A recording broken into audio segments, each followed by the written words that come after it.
Thanks for joining me on Leading Edge this weekend. I'm Dan Cummins. Huge news this week regarding the Toledo women's basketball program. The Rockets did something very smart. Knowing what a treasure their coach Tricia Cullop is, they extended her contract through the 2029-2030 season. She's won 5 MAC Coach of the Year awards, led up to the MAC title, NCAA's this year. I want to welcome Tricia with us right now via Zoom. Tricia, this time of year, Rocket fans hold their breath, afraid some bigger school might try to sweep you away. Good to see their investment in you. You know, I'm very honored to be here. Toledo holds a special place in my heart, and this has become my second home. You know, I didn't grow up here, but I certainly feel like I'm from here now.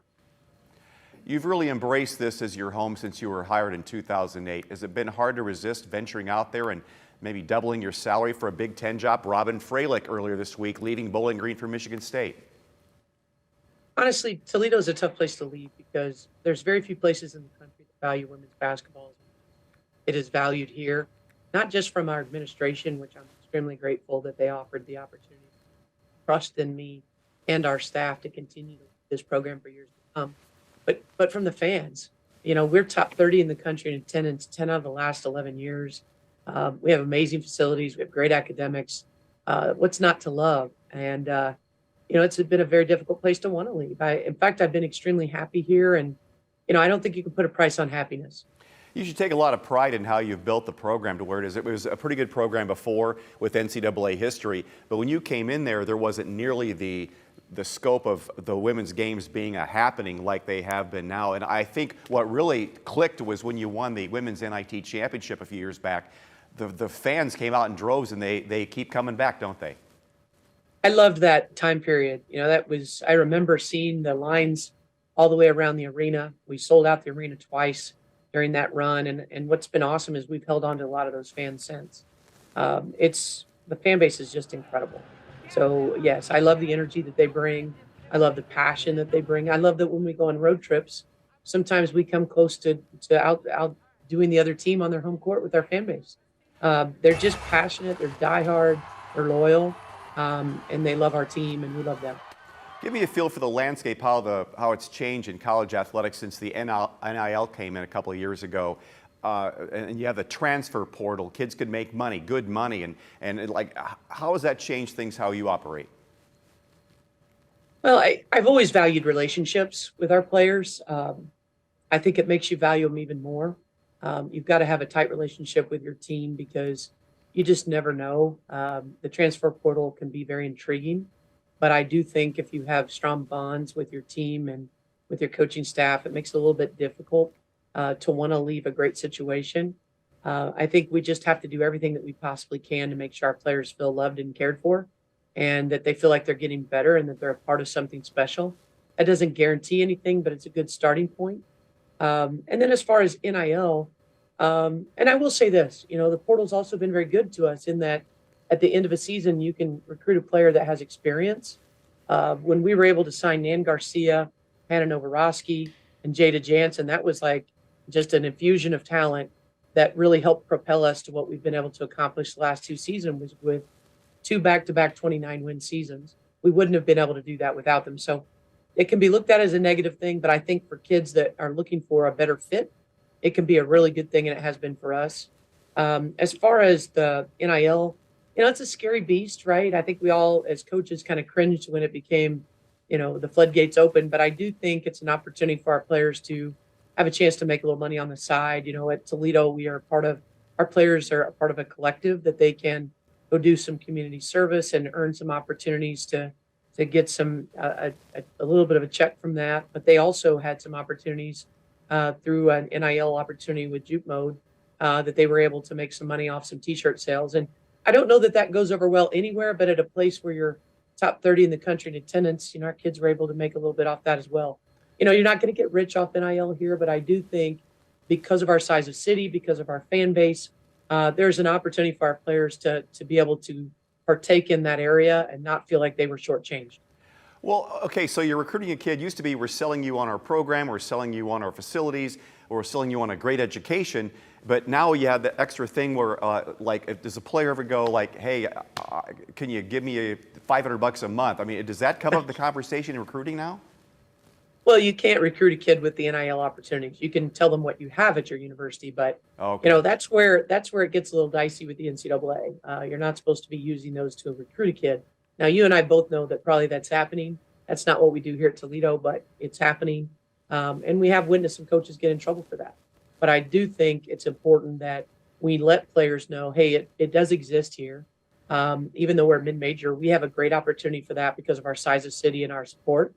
But it may look a little different than at LSU, for instance. But I still think there's some opportunities here that, and let's the obvious of this is this, Dan. We have some kids on our team that don't come from, maybe the affluent backgrounds, and a few dollars here or there makes a big difference in their life of maybe being able to get home to see their family or be able to do some things outside of campus, go to a movie, go to a restaurant, take care of some things that maybe other students can afford to do and they can't.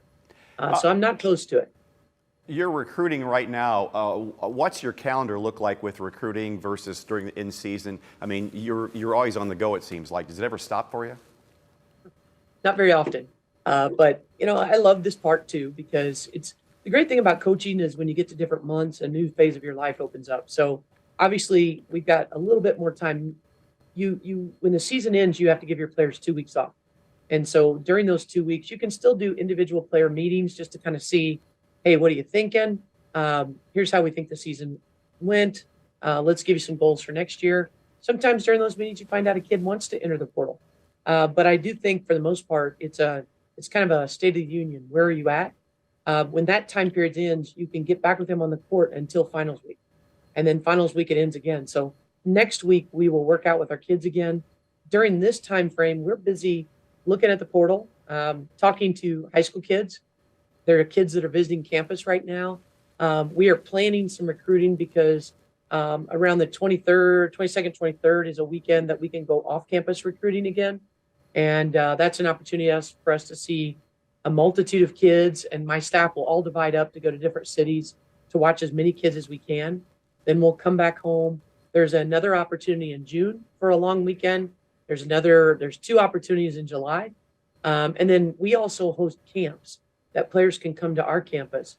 But throughout this whole time frame, other than a week in May that is called a dead week, we have kids that will be visiting campus in flux whenever they're available, and we're kind of on call for those opportunities. But we look forward to it because some of these kids we've recruited for a very long time, and it's nice to finally meet them in person on our campus. Tricia, we're out of time. Thank you so much. Good to see you again, and have a great off season, and best wishes to you. Thank you. We'll take a break right here. More coming up on Leading Edge. Flag City Honor Flight begins with season.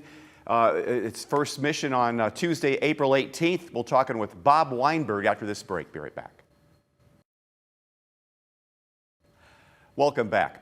Honor Flight began in 2005 nationally, effort to get World War II veterans to D.C. to see the monument built in their honor. It exploded to include the Korean War veterans, Vietnam veterans. Flag City Honor Flight is based in Findlay, but serves all of Northwest Ohio, Southeast Michigan, and beyond. And since 2010, 1,400 veterans have been flown to D.C. for a great fun day, seeing the memorials and bonding together at no charge. Now, Bob Weinberg is with me now, a board member and former executive director. You've seen this program grow and grow. Give me an idea where we are now in just 13 years. Way back in 2010 when we started, they had 7 veterans that flew with Dayton. We had our first major flight, or first full-blown flight in 11, but this year we're doing 4. So instead of doing 85 veterans with 1 flight a year, we'll have probably 350 veterans that we'll take care of this year. It's a big difference. It is, and this is all volunteer-based, so Yes. it's an incredible number of people you have to keep recruiting, and not to mention the guardians that go on the flight. Every veteran has somebody with them for the day as a volunteer, just to assist them. We take 85 to 87 veterans on the flight right now with the aircraft that we use, but there'll be a total of 182, 183 people on that flight. Still a lot of And then we get a few people that meet us when we get on ground in DC area too. So we have an entourage of about 200 people that are following us around during that day. You served in the Army, Tomb of the Unknown Soldier, a century there, so you have real insight into the mechanisms of DC and being with veterans and this is right in your wheelhouse. What drew you to the honor flight in the first place? Probably that. The fact that I was service. When I heard about honor flight and its beginning in Findlay, I wanted to jump on board and right away, and life didn't let me do that at that time. But by 13, I had time where I could devote to that. But yeah, it's great being a veteran myself. And like you said, I served at the Tomb of the Unknown Soldier at Arlington National Cemetery as a relief commander and a sentinel, both during that time. So this is a way for me to pay back, especially the Vietnam guys that went to Vietnam and fought. That was the one thing that I didn't get to do, is go there. So it's very nice to be able to pay those guys back and fly with them. Let's show the calendar now for coming up for this year of 4 events, 4 trips: April 18th, June 13th, September 12th, November 7th. That's a busy calendar.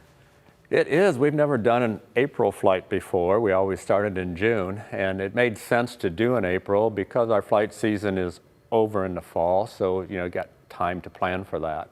But that time goes pretty quickly too. So January rolled around, we got fired up about it. Our April flight is something new for us. It's a little bit different how we're going to manage that day. Our schedule's a little different. We're doing some new things that we haven't done before. Our June flight is all Vietnam flight again. That is sponsored by an individual. And then September and November. It's been amazing to see the reaction for people when they do go, and they have such a blast, and they spread the word and tell other veterans and other people. And I've been to your fundraisers, and it's like a religion with these people. Everybody's just so on board, and they're very generous with their dollars and their time. We've had that's really a big growth that we've had early on. The first 5-6 years we struggled just for dollars. Yeah. We're always looking for dollars, but there's more support now than what we've ever had before too. There was a big backlog of Vietnam veterans, 5 years or so, and last year we did a complete Vietnam veteran flight, another one this year. Where are we with the backlog? 2 years off of COVID kind of caused a little bit of a log jam there, but how are things with the numbers? Well, it's better, and the flow through is a little bit better now. What we've done in the past year has started a new program within our organization, how we manage that. We've actually got we have a new website also, but we have a new way of taking care of the applications, and that makes it easier for us. But you did such a good job last year of advertising for us that while those flights were going, particularly the all-Vietnam flight, we've got a whole bunch of Vietnam veteran applications in last year. So I can't tell you the actual backlog or how many applications we have right at this moment, but being able to serve 350 veterans this year with 4 flights, we'll get that rotation going that we don't have veterans waiting 5 years to fly, which we had before. We had a backlog last year of over 400 Vietnam veterans alone. And when you're flying 2 flights or 3 flights a year, it's hard to get through those guys, in a year or 2. And because of COVID, some of those guys were on the list, put their applications in 2013. That's just not acceptable for us. We need to be able to move faster. So remind everybody what the website is and how to apply. It is flagcityhonorflight.org, and you can go online and you can apply to be a veteran, you can apply to be a guardian, or you can apply to be a volunteer, which we need also. Bob, it all began in 2005 nationally to get the World War II guys there. Sadly, not that many left. How have the numbers, how is it for you guys with what you do? Well, I heard last week I got a call that we may have found a World War II fella, so we're working on that right now, so that's kind of nice. 2019, we did 3 flights, and we took 45 World War II veterans in those 3 flights. Last year we did 3 flights, and we took 2 World War II veterans. So we don't have that backlog. We have a couple of World War II guys that are on our waiting list, but they always will be because their health probably isn't going to get them to fly with us. But we don't have a backlog. We don't have a waiting list of World War II. So if you're World War II or even Korea, you go right to the front of the line? Yes. So by protocol, we take World War II, Korea, Vietnam in that order. But over all of these years that we've flown, we've done a really good job of taking care of Korean veterans. I think in April, I think there's 25 or 30 Korean veterans on that flight. And hopefully we'll have that number each flight. But there's not a backlog of Koreans. Okay. FlagCityHonorFlight.org. Go on the website, all the information you need to know to apply, whether you're going to go as a veteran or go as a volunteer. Yep. Bob Weinberg, thank you so much for coming in today. Let's take another break. Coming up, Chris Vickers is here to chat about the full solar eclipse coming up next year. Be right back on Leading Edge. Welcome back. If you've been watching WTOL the past couple of weeks, our team of meteorologists have kicked off our campaign making you aware of a rare total solar eclipse happening April 8th, 2024. Chief Meteorologist Chris Vickers joins us now. Chris, this is a once-in-a-lifetime experience. What's it going to be like? Well, the countdown now, T-minus 1 year until this really big, spectacular event. And for Dan, as some people, this is going to be the experience of a lifetime to actually visually see a total solar eclipse that will be happening right here on April 8th, 2024. Directly across northern Ohio. When was the last one? The last one was August 21st, 2017. Now, you may recall this one, but it did not occur in the state of Ohio. It actually went from coast to coast, from the Pacific coast to the East Coast. Nearest point of totality that came across the state of Tennessee and parts of Illinois. It was as close as it got, but nothing we experienced. What is this going to look like if you're watching it? And though I care about, protecting your eyes when you're staring. Yeah, a lot to get into. And of course, we've got full coverage of this. So many people have been asking, what exactly is a total solar eclipse? So take a look at this. A total solar eclipse happens specifically when the moon passes in between the sun and the earth. So what happens at that point, Dan, it casts a shadow on the earth. That shadow is called the umbra. It's a very narrow corridor. And along that shadow, it is called the path of totality. Now, if you're in a partial eclipse, where only part of the sun is actually eclipsed, that is called the penumbra. So a few terms and definitions that we'll have to get through as we go through the course of this, but what everybody needs to know is where is the path of totality, and that makes all the difference in what we're going to be experiencing. That'll be streaking right across the Midwest. You're going to see that come across parts of Mexico, coming right into the Northwest, so that is something that we will see here locally. The path of totality will go across most of northern Ohio on April 8th, 2024, just less than 1 year from right now. So what are 3 things we might want to know? Yeah, several things that we actually need to know about this one, and we are going to be talking about that total solar eclipse happening. Before we get to that, I want to show you one graphic that we have as well about that path of totality. That is where that umbra tracks directly across. So what is it going to look like here in Toledo? We're going to see that occur right around mid-afternoon, 3:13. We got the exact second this is actually going to be occurring when we are 100% eclipsed. Dan, unusual things will happen at this point. The sky will darken, some stars will come out, planets will be visible. And watch for this as well.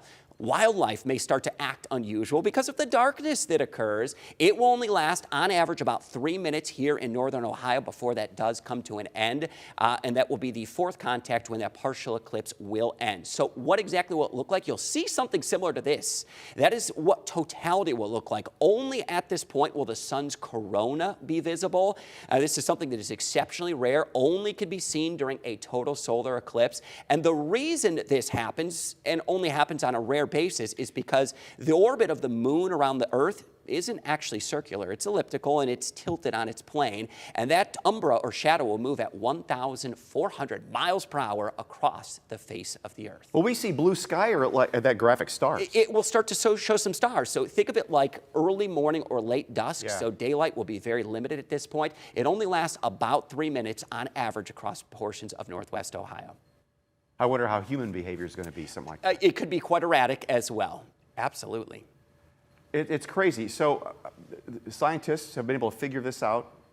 They have it basically down to the minute or to the second on when this is going to occur. So if you're curious on when your community will see totality, or if, we've got full resources. Our website, WTOL.com. We've got a full domain that is all allocated to this total eclipse. We also have information on our YouTube page on WTOL 11 and on WTOL 11 Plus about what you need to know about that. Yeah, you're really building this up. You got 12 months to do it, but a lot of build up. What's going to happen? We want people to be prepared about this, and it is going to be really a truly incredible spectacle, something that we've never seen in our lifetime. In fact, the last eclipse that occurred in Ohio was the year 1806. I can guarantee you no one was around for that one. The next one that's going to occur is the year 2099. So when we say this is a once-in-a-lifetime event, we really mean it. What was the eclipse we had a few years ago? So that was August 21st of 2017, Okay. and it was a partial eclipse, so means we would have been in the penumbra, so just on the outer edge of it. There's a huge difference between being in the path of totality and seeing a partial eclipse. It was really weird, as I recall. I was watching it with some neighbors out in the driveway, and it just got kind of dark all of a sudden. Yeah, it's going to be very incredible how it would look and how the darkness will actually fall. And it's only a few short minutes. We're talking about 2.5 to 3 minutes that most years would experience the path of totality, and that opportunity to actually view the sun's corona, which is very rare. The sun's corona is actually the outer layer of the sun's atmosphere. Are you seeing that a lot of people, it'll be a big deal for a lot of small towns up and down that strip as people want to vacation there and spend the time to do so? It will be, because the path of totality is going to come across many communities right here in Northwest Ohio, and there will be an influx of thousands. We're not talking just a few thousand, tens if not hundreds of thousands of people will be coming directly here to Northwest Ohio to try to view that path of totality. How wide of an area is this? About 110 miles wide, so it's a very narrow corridor, and it only lasts a few minutes. But we've seen previous experiences, what happened back in 2017. It can be chaos for days. We're talking tens, if not hundreds of thousands of people that will come right here to Northwest Ohio for the chance to see that path of totality and that total solar eclipse. All right, Chris, you're a pro's pro. Appreciate it. We're looking forward to it. We Thank can't you. wait. Yeah, we'll be right back with Leading Edge. My thanks to Tricia Cullop from the Rockets, Bob Weinberg of Flag City Honor Flight, and our friend Chris Vickers for his expertise on the solar eclipse coming in 2024. Hope you're having a great weekend. I'm Dan Cummins, and thank you for watching Leading Edge.